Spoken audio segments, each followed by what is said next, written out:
안녕하세요. 오늘도 사연살롱을 찾아주셔서 감사합니다.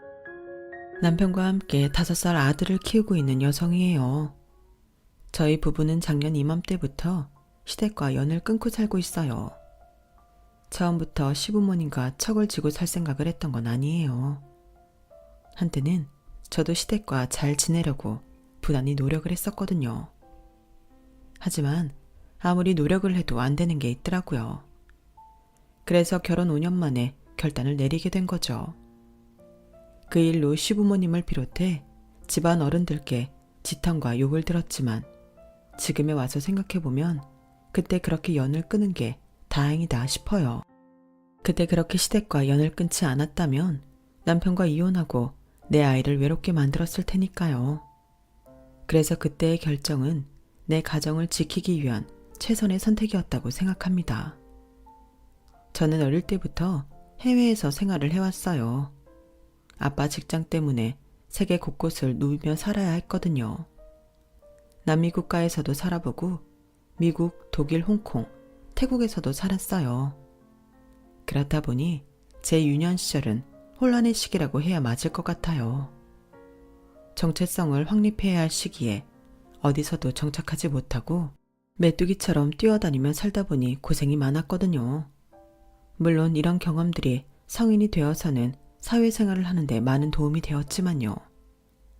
제가 20살이 되던 해 저는 처음으로 부모님과 떨어져 살게 되었어요.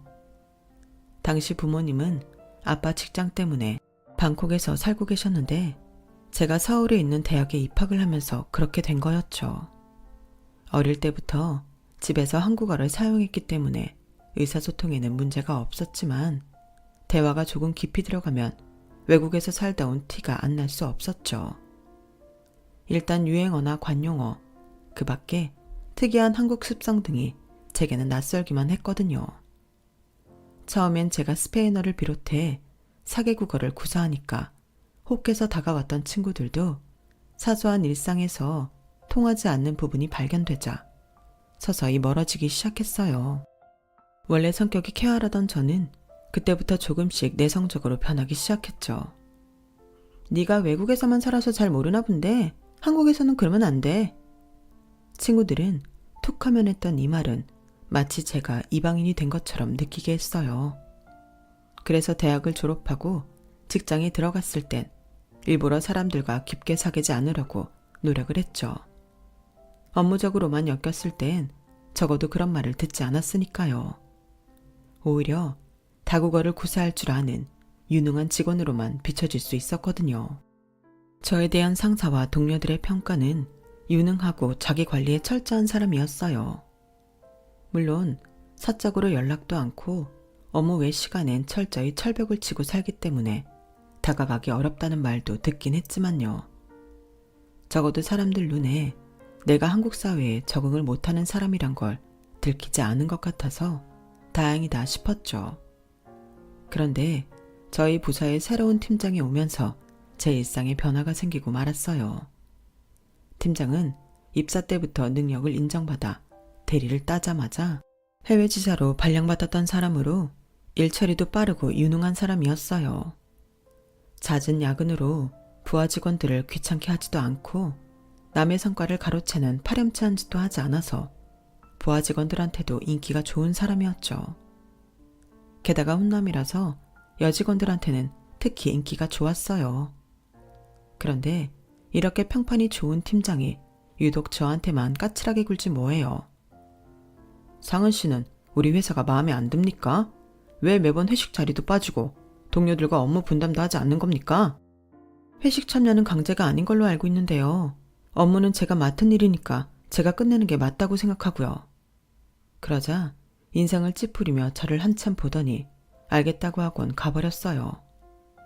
그렇게 한 달쯤 지났을 무렵 제가 감기 몸살로 엄청 앓게 되었는데 맡은 업무가 밀려서 꼼짝없이 야근을 하게 되었지 뭐예요.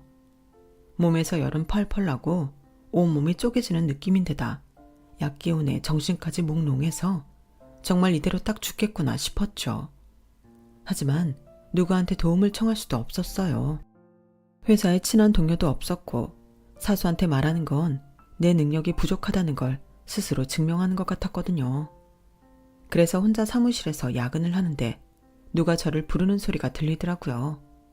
그래서 고개를 들었는데 순간 눈앞이 희미해지면서 그대로 정신을 잃고 말았어요.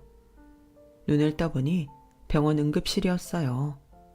제 옆에서 꿈뻑꿈뻑 졸고 있던 팀장님은 깨어난 저를 보자 이러더군요.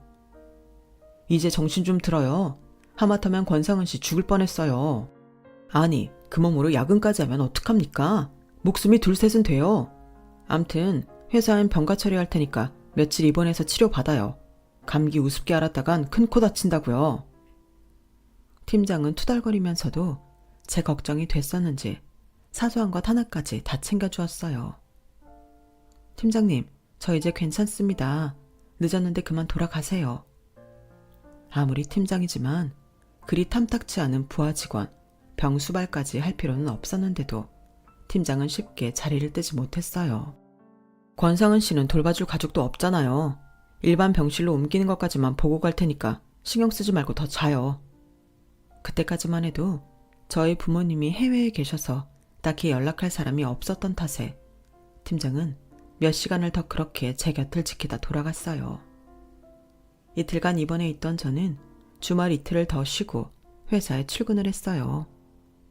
회사에 나가보니 제가 맡았던 일은 제 사수와 동료들이 나눠서 처리했다고 하더군요. 그런데 이상한 건 저 때문에 업무가 늘었는데도 누구 하나 저를 탓하는 사람이 없는 거예요. 그래도 이번 일을 그냥 넘어갈 수는 없어서 사무실에 커피를 돌렸어요. 그리곤 죄송했다고 사과를 했죠. 그 일이 있고 며칠 뒤 저희 부서 회식이 있었는데 팀장이 꼭 참석하라고 하더라고요. 회식이 법카로 공짜 술 마시고 노는 자리가 아니에요. 부서 내 업무 능률을 높이기 위해 서로의 얼굴도 익히고 친분도 다지는 자리라고요. 권상은 씨도 이번 일로 느낀 게 있을 테니 이번엔 꼭 참여하세요. 이번만큼은 강제입니다. 그렇게 참여하게 된 회식 자리에서 저는 입사 후 처음으로 동료들과 업무가 아닌 사적인 대화를 나눌 수 있었어요. 그리고 그날 이후 늘 혼자 먹던 점심도 동료들과 함께 먹게 되었죠. 팀장 하나 바뀌었을 뿐인데 우리 부서는 물론이고 저 역시도 많은 게 변해버렸어요. 물론 좋은 쪽으로요. 그래서 그런가 조금씩 예전에 제 모습을 찾아가기 시작했죠. 그리고 연애도 시작하게 되었고요. 바로 팀장하고요. 회사에서 유능하고 당당하던 이 남자는 막상 연애를 하고 보니 수줍음도 많고 연애에 겁을 많이 내는 편이더라고요. 그래서 오히려 회사 밖에서는 제가 리드를 하곤 했어요. 저보다 6살이 많은 팀장은 일남일녀 중 장남으로 저보다 3살 많은 동생은 이미 결혼해서 애가 둘이나 있다고 했어요. 그래서 부모님이 늘 결혼을 하라고 닥달을 하는 상태였고요. 그래서 저와 연애를 시작하면서부터 은근히 결혼에 대한 압박을 주곤 했어요. 반면에 저희 집에서는 제가 천천히 결혼을 하길 바랐어요. 떨어져 지낸 시간이 많았던 만큼 아직은 하나뿐인 딸이 부모님 그늘 안에서 살길 바라셨으니까요. 그런데 제 부모님의 마음을 돌린 건 팀장이었어요. 직접 방콕까지 달려가 저희 부모님을 설득했거든요. 요즘은 예전과 달라서 결혼했다고 여자가 시댁 사람이 되는 건 아니다. 딸을 시집 보냈다고만 생각 말고 아들 같은 사위를 얻었다고 생각해 달라고요. 처음엔 딱히 그 말을 믿지 않았던 저희 부모님은 수시로 방콕까지 날아와 믿음직스러운 모습을 보이는 팀장을 보고는 결혼을 허락해 주셨어요. 비밀 연애 2년 만에 우리는 결혼을 하게 되었죠. 하지만 저희 부모님한테 허락을 받았다고 바로 결혼식까지 이어졌던 건 아니었어요. 시어머님이 저를 못마땅해 하셨거든요. 제 성격이 밝은 게 싫으시다나요? 솔직히 지금까지 연애를 할 때마다 남자친구 어머님들이 저를 무척 예뻐해 주셨었는데요. 그 이유가 구김살 없이 박다는 거였어요. 그런데 정작 시어머니 되실 분은 그런 제 모습이 싫다고 하시네요. 남자에 비해 여자 나이가 어린 거야 무슨 상관이겠니? 그런데 네가 너무 기운이 밝다 보니 내 아들이 가려지는 것 같아서 싫단 말이야. 여자는 자고로 남편을 내조할 수 있는 사람이어야지. 지 남편보다 돋보이거나 위에 서는 사람이어서는 안 된다는 게 내 생각이다. 어머님, 그런 거라면 걱정 안 하셔도 돼요. 팀장님은 충분히 빛나는 사람이거든요. 저도 그렇고 저희 부서 사람들이 얼마나 많이 의지하는데요. 그래도 걱정이 되신다면 제가 살면서 많이 노력할게요. 성격이 밝은 게 죄가 될 일은 아니었지만 어떻게든 어머님 마음을 얻고 싶은 마음에 저는 성격까지 고치겠다고 다짐을 했어요. 결혼을 하고 시댁 식구들을 만날 때면 혹시 내 행동이 튀지는 않는지, 내가 너무 밝게 보이지 않는지 늘 자기 검열을 해야 했어요. 물론 남편은 이런 사실을 알지 못했죠. 이런 노력이 이어지다 보니 어느 순간부터 시댁에서는 자연스레 그림자처럼 행동하는 게 익숙해졌어요. 시어머니 말에 고분고분 따르고 시누이의 얄미운 짓에도 무던하게 넘길 줄 아는, 한마디로 한국형 며느리가 된 거죠. 그나마 업무 시간 중에는 회사라는 그늘 아래서 며느리 노릇을 쉴 수 있었지만 아이를 낳고 퇴사를 하면서 그나마 있던 그늘막을 잃고 말았어요. 하지만 다행히도 그 무렵 저희 아빠가 퇴직을 하시면서 부모님이 한국으로 돌아오셔서 친정이라는 비빌 언덕이 생기게 되었죠.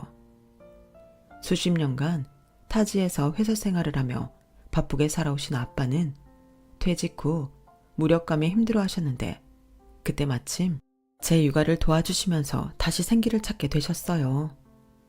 손자가 자라는 모습을 식물 일지 적듯 매일매일 블로그에 적어 올리시고 아이와 함께 할 수 있는 만들기와 놀이도 배워오셔서 직접 아이와 함께하곤 하셨어요.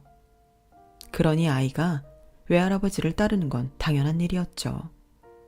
아빠 덕분에 육아에서 어느 정도 해방된 저는 틈틈이 영어와 스페인어 과외를 하면서 생활비를 벌 수 있었어요.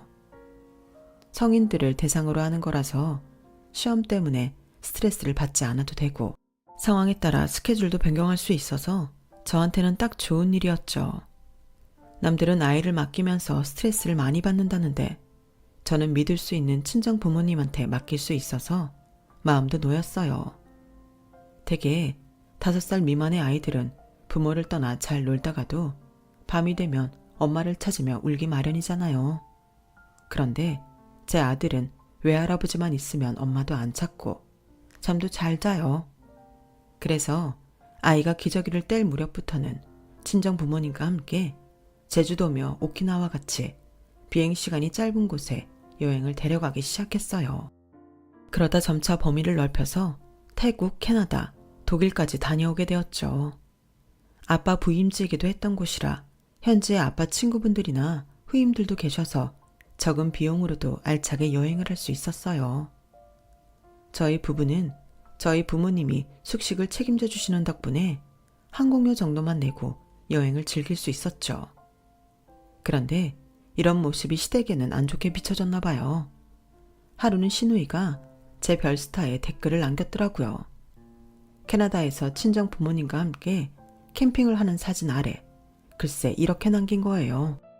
네 집 며느리인지 아주 잘 놀고 다니네. 그걸 보자 화도 났지만 그보다 덜컥 겁이 났어요. 내가 죄를 지은 것도 아닌데 마치 시누이한테 치부를 들킨 기분이었죠. 저희 부모님도 이 댓글을 보시고는 전화를 하셨더라고요. 얘, 시댁에서 뭐라고 안 하든? 네 시누이가 남긴 글을 보니 잔뜩 화가 난 것 같던데. 엄마, 그런 거 아니야. 우리가 뭐 잘못한 것도 아닌데 무슨 화를 내겠어. 그냥 부러워서 남긴 글이니까 신경 쓰지 마. 말은 그렇게 했지만 솔직히 제 심장이 두근거리더라고요. 시댁에 가면 아무래도 이 일로 한마디 할 것 같았거든요. 그래서 남편한테 말을 했더니 대수롭지 않게 이러는 거예요. 우리 돈으로 장인 장모님 모시고 여행 간 것도 아니고 오히려 우리가 장인어른 찬스 써서 간 여행인데 지영이 눈치 볼 이유가 뭐 있어? 혹시라도 지영이가 뭐라고 하면 나한테 말해. 기집애가 오냐오냐 해줬더니 올케한테 함부로 굴기나 하고. 안 그래도 내가 벼르고 있는 참이니까. 하지만 자기 부모님이랑 아가씨는 이런 사정을 모르니까 오해할 수도 있잖아. 이번에 본가에 가면 우리가 먼저 얘기를 꺼내는 게 낫지 않을까? 에이, 그럴 거 없어. 먼저 물어보면 모를까 뭐 하라 그래. 그냥 내버려 둬. 나중이라도 말 나오면 내가 알아서 처리할 테니까. 그때 그렇게 남편 말만 믿고 가만히 있으면 안 되는 거였는데 결과적으로는 일을 크게 만드는 꼴이 되고 말았어요. 어버이날을 며칠 앞둔 주말, 시댁 식구들과 외식을 하게 되었어요. 우리 부부와 시누이 부부가 함께 돈을 내서 준비했죠. 시부모님이 선물 대신 용돈을 원하셔서 선물은 돈봉투로 했고요. 그런데 한참 식사를 하던 중에 여행 얘기가 나온 거예요. 언니, 그거 알아? 올해가 우리 부부 결혼 10주년이야. 그래서 여행을 갈까 하는데 언니는 어떻게 생각해? 어머, 벌써 결혼한 지 10년이나 됐어요? 여행 좋죠. 어디로 갈 건데요? 그러자 시누이가 입술을 한쪽으로 치켜 올리더니 그러는 거예요. 여행은 언니가 잘 알지 않나? 툭하면 친정 부모님 모시고 여행 다니잖아. 아무리 팔은 안으로 굽는다고 자기 부모는 그렇게 챙기면서 어떻게 시부모는 제주도 여행도 한번 안 모시고 가냐? 그러자 기다렸다는 듯이 시어머니가 끼어들었어요. 그래, 나도 니네 여행 사진 보고 기분이 좀 그렇더라. 니들이야 철이 없어서 그렇다 치지만 니네 부모님은 생각이 있는 사람들이라니? 어떻게 사위 등골을 빼먹어도 그렇게 알차게 빼먹는다니? 우리는 뭐 내 아들이 보내주는 여행 안 가고 싶어서 가만히 있는 줄 알아? 내 새끼 힘들게 번 돈 한 푼이라도 아끼게 하려고 가고 싶어도 꾹 참고 있는 거지. 자기 딸은 일도 안 하고 허구한 날 집에서 놀고 있는데 양심이 있으면 그렇게 철철히 여행 따라다니면 안 되지. 어머님, 뭔가 오해를 하시는 것 같은데요. 그 여행은 저희가 제 친정 부모님을 모시고 간 게 아니라 저희 부모님이 저희를 데리고 가주신 거예요. 저희는 저희 식구 항공권 정도만 사서 간 거예요. 그나마도 아빠 항공사 마일리지가 많아서 가끔은 저희도 공짜로 가기도 했고요. 예, 됐다. 그따위 구차한 변명 듣고 싶지도 않아. 어디 말 같은 소리를 해야지. 거봐 엄마, 내가 이럴 거라고 했지? 자기 친정 부모 핑계 댈 거라고 내가 그랬잖아. 항공사 마일리지? 그걸 자기 돈으로 쌓았겠어? 우리 오빠가 여행 보내줄 때마다 쌓았겠지. 하여간에 여우 같은 여자 만나서 처가 기둥이 머리 벗고 사는 우리 오빠만 불쌍하지? 순간 저도 모르게 눈물이 핑 돌았어요. 우리 집에선 내 남편을 세상 누구보다 귀한 사람 취급을 해주는데 저는 매번 종처럼 부려지면서도 이렇게 욕까지 먹고 사는 게 너무 억울했거든요. 사실을 말해도 듣지 않는 이 사람들이 마치 벽처럼 느껴져서 그날따라 유독 답답하더라고요. 이런 게 시집살이구나 하는 걸 실감하는 순간이었죠. 그런데 그 순간 남편이 주먹으로 테이블을 쾅 하고 치더니 그러는 거예요. 정말 왜 이래? 이 사람이 아니라고 하면 아닌 줄 알지. 왜 엄한 사람을 잡느냐고. 안 그래도 일전에 여행 문제로 엄마랑 지영이가 오해할지 모른다고 사실대로 얘기해주자고 하는 거 내가 말렸어. 설마 내 가족이 이런 일로 생사람 잡아가며 난리를 칠까 싶었으니까. 그런데 내가 틀렸네. 장인 덕에 돈 거의 안 들이고 내 식구들 데리고 여행 좀 간 게 그렇게 잘못이야? 그게 내 와이프가 시댁 식구들 앞에서 이렇게 조리돌림 당할 일이냐고. 지금까지 내가 집안 시끄러워질까봐 참고 말 안 했는데 지영이 너 이 기집애 네 올케한테 그따위로 굴어? 네가 아무리 올케보다 나이가 많아도 그렇지 내 와이프가 엄연히 손윗사람인데 꼬박꼬박 반말하는 것도 모자라서 아랫사람 부리듯 부리는 거 내가 모를 줄 알아? 툭하면 엄마 꼬득해서 네 올케 흉이나 볼 생각이나 하고 시집을 갔으면 네 식구들 보살필 생각이나 할 것이지 왜 허구한 날 친정에 와서 네 올케를 괴롭혀. 한 번만 더 친정에 와서 이간질하는 거 걸리면 너 그땐 가만 안 둘 줄 알아. 그리고 엄마도 그래. 서운한 일이 있으면 나나 이 사람한테 직접 물어봐야지. 말도 안 되는 억측을 하면 어떡해? 엄마 딸이 귀하면 남의 집 딸도 귀하다는 걸 왜 모르냐고. 앞으로 나 없는 데서라도 내 와이프한테 함부로 하면 나 다시는 엄마 안 봐. 결혼하고 지금까지 시댁에서 늘 중립을 지키던 남편이 제 편을 들자 시어머니와 시누이는 놀란 표정으로 입을 다물었어요. 하지만 이런 갈등이 하루아침에 사라지지 않을 거라는 건 잘 알고 있었죠. 다만 이 일을 계기로 앞으로는 덜 하기를 바랬던 것도 사실이에요. 어버이날 있었던 일로 인해 한동안 시어머니와 시누이는 저를 괴롭히지 않았어요. 저를 보는 시선은 늘 곱지 않았지만 대놓고 뭐라고 하지는 않았죠. 그러던 어느 날이었어요. 시어머니가 전화를 하셨더라고요. 예, 우리 지영이가 감기 몸살이 심해서 며칠째 밥도 제대로 못 먹고 있단다. 생각 같아선 내가 가서 죽이라도 써주고 싶다면 그 집 시어머니가 떡하니 버티고 있으니 내가 갈 수가 있어야지. 당시 시누이네 애들을 그 집 시어머니가 봐주고 계셔서 저희 시어머니가 딸네 집에 왕래를 못하고 계셨어요. 그래서 저한테 전화를 하셨던 거죠. 아무리 자기 딸이 아니라지만 며느리가 아파서 누워있는데 시어머니란 사람이 나 몰라라고 있다지 뭐니. 자기도 자식 키우는 입장이면서 어쩌면 그렇게 매정한지 원. 그래서 말인데 네가 지영이 죽 사다 주고 와라. 전복죽이랑 소고기죽, 닭죽 섞어서 넉넉하게 사서 좀 가져다 줘. 친정엄마도 아니고 올케가 사온 거니까 그 집 시어머니도 뭐라고 하진 않을 거 아니니. 아픈 딸이 굶고 있는 게 걸려서 저한테 전화까지 하신 걸 보니 오죽하면 이럴까 하는 마음에 거절을 못하겠더라고요. 그래서 애는 잠시 친정 아빠한테 맡기고 시누이 집에 찾아갔어요. 가보니 이미 안사돈께서 시누이 먹을 죽을 쓰고 계시더라고요. 제가 사간 죽을 보시더니 괜히 고생시킨 것 같다시며 미안해 하시더군요. 그리고는 제가 사간 죽을 시누이한테 먹이시곤 저 먹을 밥을 차려주셨어요. 한사코 거절을 했지만 혼자 밥 먹기 그래서 아직 점심도 못 드셨다는 말에 함께 늦은 점심을 먹게 되었죠. 식사를 하며 대화를 나눠보니 어머님 말과는 달리 괜찮은 분이시더라고요.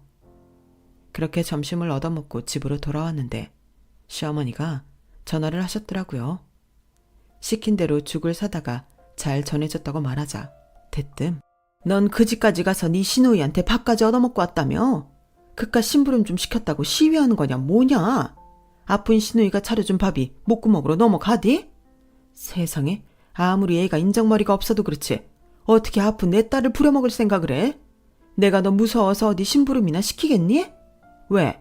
이번 일도 네 남편한테 쪼르르 가서 이러지 그러냐? 어머님, 뭔가 오해를 하시는 모양인데요. 저 그 집에서 먹은 밥 아가씨가 차려준 거 아니에요. 사부인이 차려주신 거예요.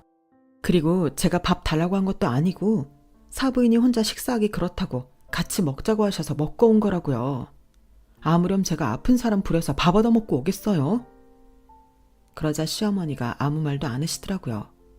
그러더니 그래, 그건 중간에서 말이 와전된 것 같구나. 난 네가 그 집에서 점심까지 얻어먹고 갔다길래 우리 지영이가 차려준 줄 알았지. 그건 그렇고 너희 친정에 홍삼 다리는 기계 있다고 그랬지? 네, 홍삼 기계 쓰실 일 있으세요? 그거 빌려다 드릴까요? 아니, 그럴 거 없이 네가 홍삼 좀 사다가 다려다오. 우리 지영이가 몸이 약해서 환절기마다 감기에 걸리지 뭐니. 감기 그게 아무것도 아닌 것 같아도 알고 보면 무서운 거다. 애가 어릴 때부터 몸이 약해서 그렇게 내 속을 태우더니 커서도 이러니 내가 아주 가슴이 찢어진다. 그러니 얘 많이 할 건 없고 2채만 다려다오. 먹는 김에 연달아 먹어야 효과가 있는 법이니까. 네, 그럴게요. 그런데 어머님, 홍삼은 제 돈으로 먼저 사고 나중에 주시는 건가요?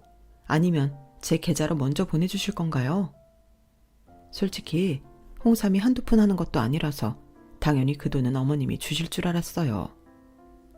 홍삼 기계 쓰는 거나 전기세 나가는 거야 따로 돈을 받을 생각은 없었지만 재료비는 받는 게 맞다고 생각했거든요. 그런데 너 정말 애가 못돼 처먹었구나. 아픈 사람 앞에 두고 그깟 홍삼 2채 다려주면서 돈 받을 생각을 해? 얘, 너 정말 그러는 거 아니다.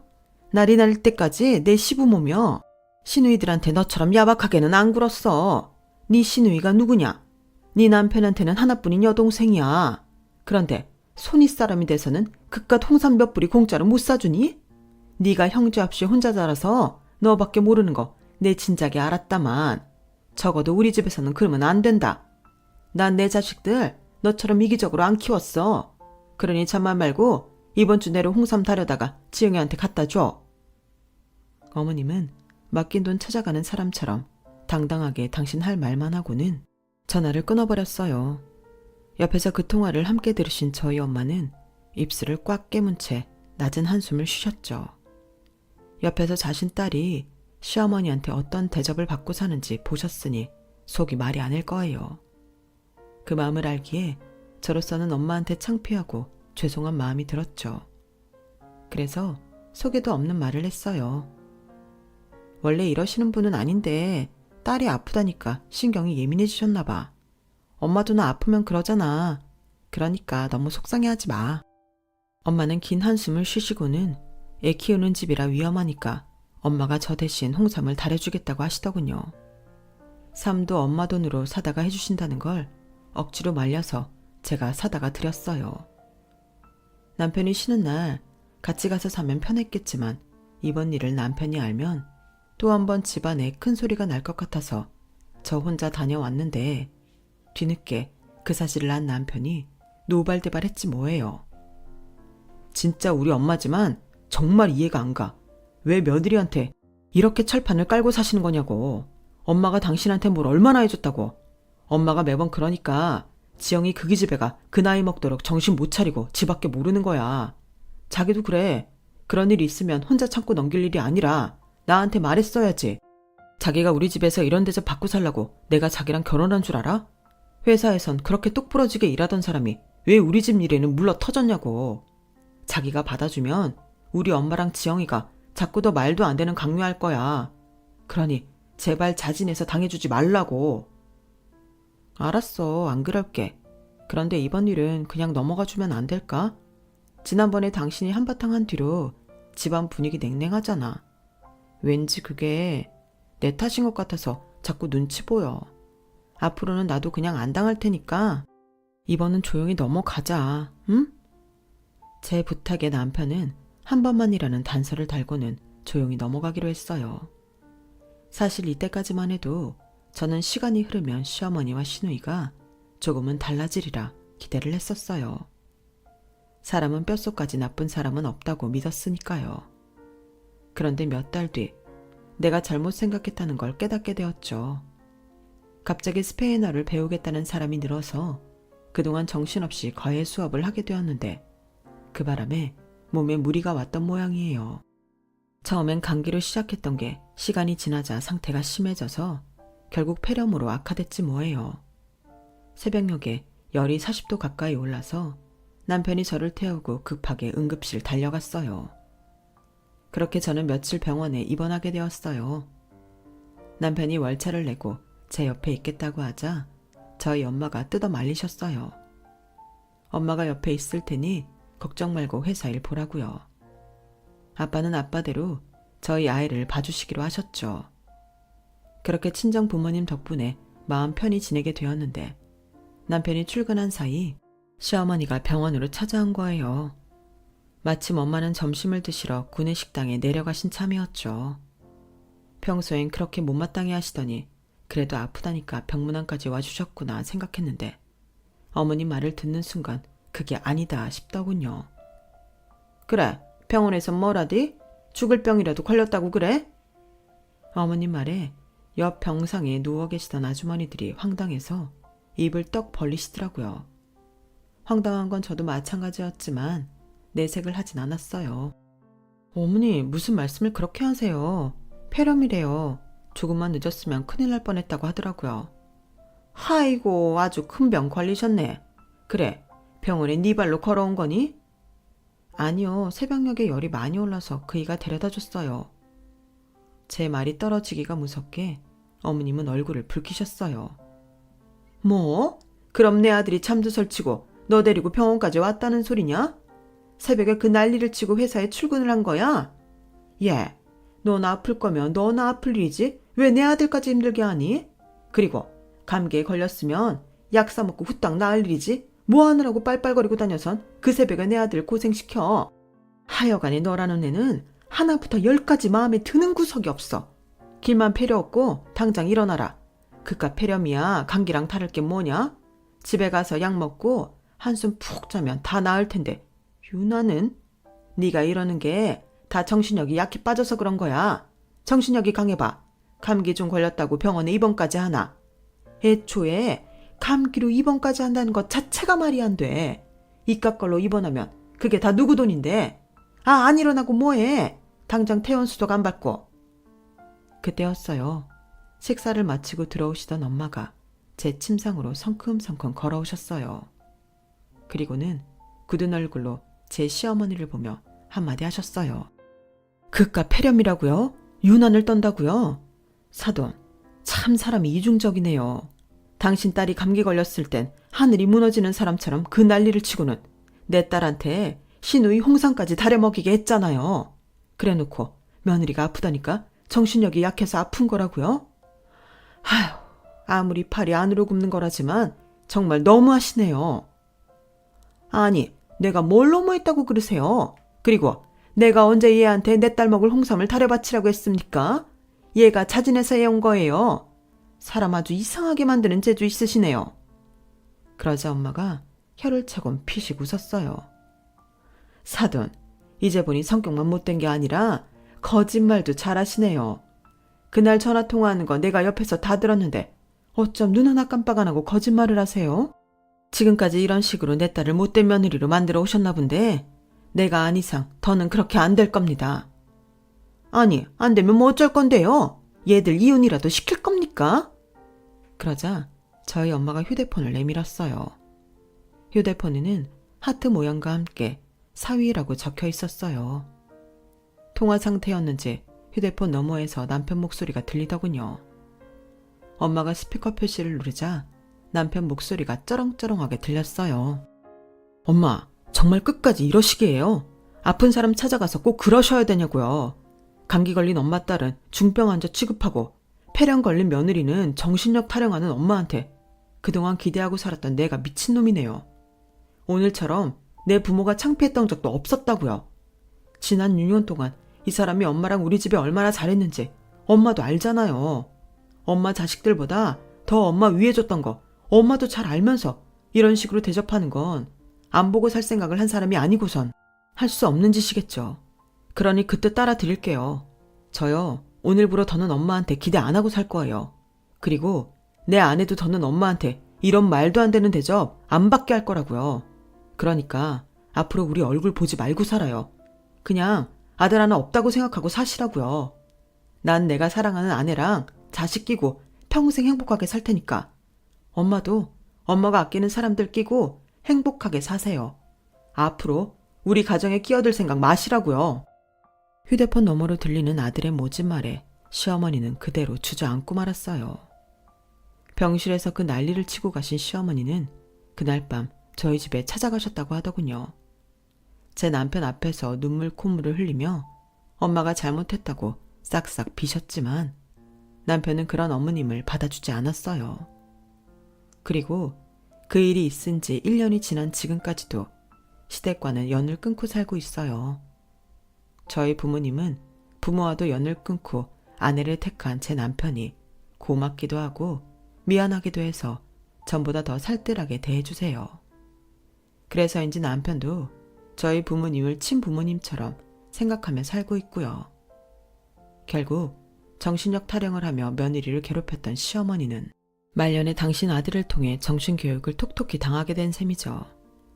며느리도 누군가의 사랑스런 딸이라는 걸 시어머니가 깨닫는 날이 오기를 바랄 뿐입니다. 시간이 지나면 저도 누군가의 시어머니가 되겠죠. 잊지 않고 항상 며느리 서운치 않게 해야겠어요. 지금까지 제 사연을 들어주셔서 감사합니다. 들어주신 분들 모두 행복하세요. 여러분, 사연 댓글에 응원과 현명한 조언 부탁드려요.